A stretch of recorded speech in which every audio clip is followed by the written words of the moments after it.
Isa na namang malungkot na balita sa mundo ng musika.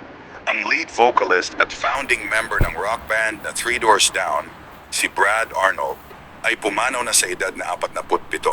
Ano ang nangyari at paano siya maaalala ng kanyang mga tagahanga sa buong mundo?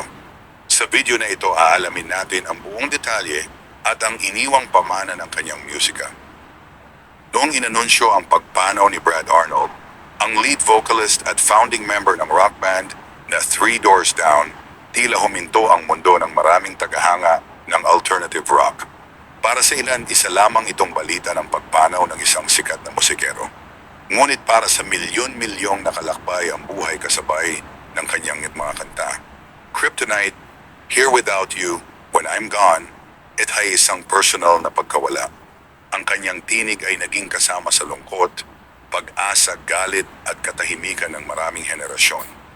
Ang pagpanaw ni Brad Arnold sa edad na 47 ay hindi lamang pagtatapos ng isang buhay, kundi pagtatapos din ng isang yugto sa modernong rock music. Ang kanyang kwento ay kwento ng tagumpay, pakikibaka, pananampalataya at katatagan. Isang kwentong karapat-dapat baliktanawin, unawain at alalahanin. Sino si Brad Arnold?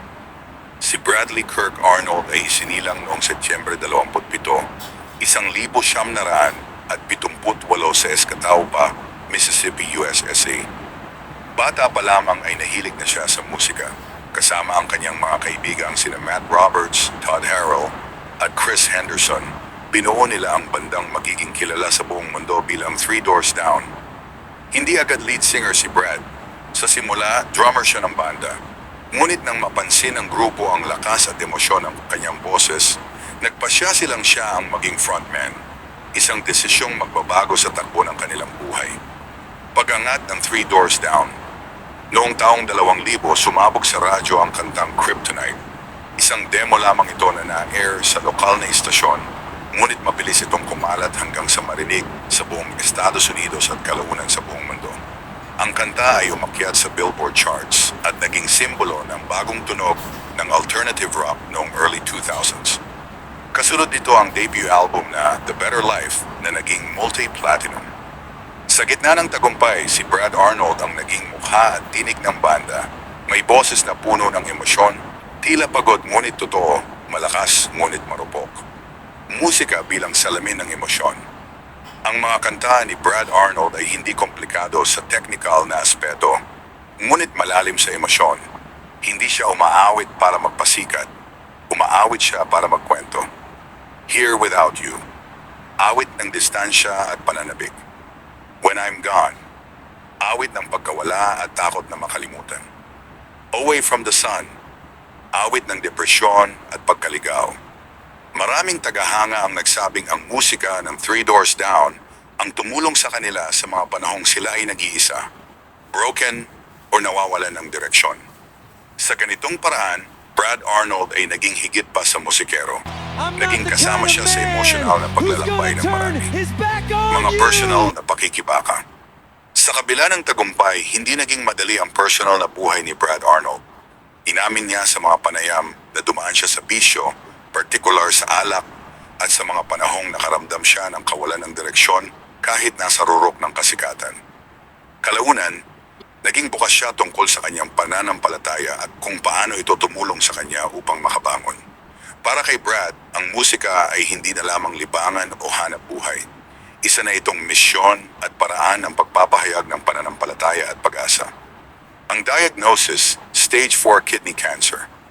Noong Mayo 2025, inanunsyo ni Brad Arnold sa publiko na siya ay na-diagnose ng Stage 4 kidney cancer, clear cell renal carcinoma, na kumalat na sa kanyang mga baga. Ang balitang ito ay ikinagulat ng fans at music industry. Dahil dito, kinansela ng Three Doors Down ang kanilang mga tour at live performances. Sa kabila ng seryosong kalagayan, nanatiling positibo si Brad. Patuloy siyang nagbahagi ng mensahe ng pananampalataya, pasasalamat at pagtanggap sa anumang mangyari. Ang pagpanaw. Noong Pebrero 7, 2026, pumanaw si Brad Arnold habang natutulog kasama ang kanyang pamilya. Tahimik ang kanyang pag-alis, walang eskandalo, walang drama, Tanging lungkot at pag-alala lamang ang naiwan. Ang balita ay mabilis na kumalat sa buong mundo. Social media ay napuno ng tribute, lyrics, lumang concert clips, at personal na kwento ng mga tagahangang naapektuhan ng kanyang musika. Reaction ng mundo. Fans. Maraming fans ang nagsabing, lumaki ako sa musika mo. Tinulungan ako ng kanta mo noong wala akong makapitan. Parang nawalan ako ng kaibigan. Kapwa musikero. Ilang artists at banda ang nagbigay pugay kay Brad Arnold, binibigyang diin ang kanyang kababaang loob, pagiging totoo at respeto sa fans. Industriya ng musika. Tinuringat siya bilang isa sa mga tinig na nagbigay identidad sa early 2000s rock era. Pamana ni Brad Arnold. Ang tunay na pamana ni Brad Arnold ay hindi lamang nasusukat sa awards o album sales. Ito ay nasusukat sa mga taong gumaling ang sugat dahil sa kanyang kanta. Mga gabing at hindi nag-iisa ang nakikinig. Mga alaala na naka-soundtrack sa kanyang tinig. Ang kanyang musika ay patuloy na tutugtog sa radyo, sa playlist, sa alaala ng mga tao. Ang pagpanaw ni Brad Arnold ay paalala na kahit ang mga tinig na malakas sa entablado ay may sariling katahimikan na hinaharap. Isa rin itong paalala na ang sining, lalo na ang musika, ay may kapangyarihang mabuhay ng mas matagal kaysa sa mismong artist. Si Brad Arnold ay pumanaw, ngunit ang kanyang tinig ay hindi kailanman mananahimik. Sa bawat pindot ng play, sa bawat lyric na muling binibigkas, nabubuhay siyang muli sa puso ng mga nakinig. Sa huli, hindi natin masasabi kung gaano karaming buhay ang kanyang nabago, ngunit sigurado hindi siya malilimutan. Paalam Brad Arnold, salamat sa musika. Ang iyong tinig ay hindi kailanman mananahimik. At maraming salamat sa mga kantang nagbibigay lakas at pag-asa. Kung isa ka ring fan ng Three Doors Down, i-comment mo sa ibaba ang paborito mong kanta at kung ano ang naging kahulugan nito sa iyo.